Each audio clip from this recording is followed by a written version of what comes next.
is up, everybody? Max and Brian here, coming to you from San Diego Comic-Con 2026. Brian, you're a big Nintendo fan. Is there any huge Nintendo fan? anything exciting here at the Hasbro booth? Okay, so I love Hasbro action figures and I love Legend of Zelda, and they recently announced a partnership to make brand new toys, and we have our look at the first 3 of them right here on the show floor at San Diego Comic-Con, and they're based on Tears of the Kingdom. So we got Link, we got Zelda, and we got Ganondorf. Let's go look at them.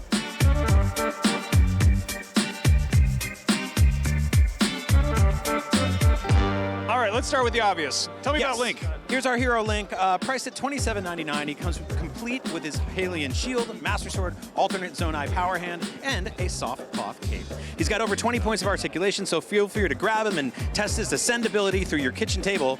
Spoilers, it probably won't work. Up next, we've got Princess Zelda, the princess herself, also going for $27.99, and with over 20 points of articulation, an interchangeable hand of her own, plus a Master Sword, although hers is a bit more decayed, and if you've played the game, you know the deal, and if you haven't, play the game!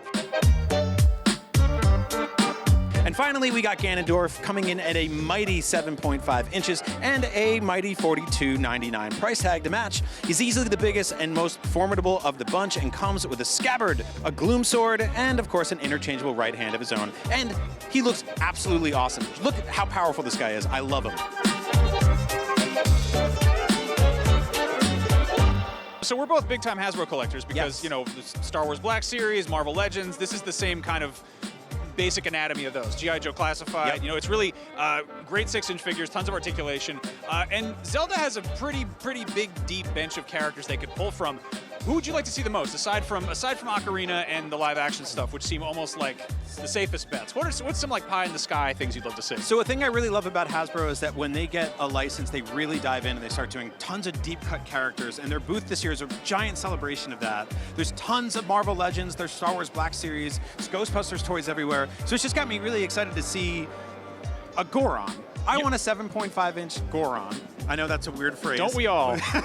But seeing their Ganon, like watching them play with scale here. Also, they're doing Tears of the Kingdom. I kind of want to see a Dragon Zelda. Oh, man. That would be really long, but just throwing that idea out there. You know, we've got this giant diorama of all the Marvel Legends they've been doing from the very deep Marvel universe that they can pull from. Zelda's got a lot of cool stuff in there, too. There's obviously like tons and tons of monsters from all the different games, all the different interpretations of them. Yep. I would love to see some weird deep cut stuff. I'd love to see a Link based on the original instruction book art. That would be awesome. I kind of want the boat from Wind Waker. Yeah. Build a whole dungeon. Just build a whole 1-to-1 scale dungeon for my toys to play in. We can dream. In the meantime, it is very cool to see some Legend of Zelda, Tears of the Kingdom action figures here at Comic-Con, and we're very excited for them to actually come out so we can play with them.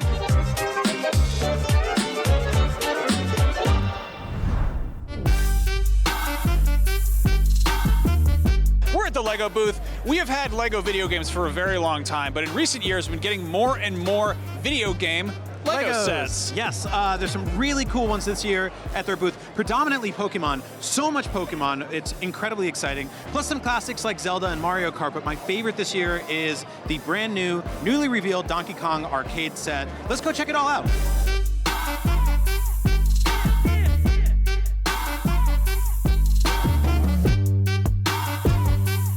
Now, the Donkey Kong looks great. I'm a little bit younger. Maybe I'm not quite of that particular age bracket, but I have quite an affinity for Pokemon, which, again, is turning 30 this year. Donkey Kong's, I think, about 50, something like that. But what's interesting here is that they're going after adult Pokemon fans and kids. They've got the whole smart play move where there's these little smart bricks, and basically they've got a whole line of sort of non-scale Pokemon sets, which they're very similar to the sort of the Mario sets they first put out, where they're kind of their own design. They don't look like minifigs. They don't look like on model. Yeah, they're kind of just like their own thing. They're really cool. I saw them when they were first revealed. I wasn't crazy about them, but seeing them in person, I think they're really, really charming. They're all just kind of goofy looking. They're Charmandering, you would say. How dare you? But what's cool though is that if that's not appealing to an older Pokemon fan, they do also have the sort of collector grade stuff, which is a pretty cool selection. They kind of started with the big 3, Blastoise and Venusaur and Charizard. Yeah. And then they've got weirder ones. They've got like Munchlax and a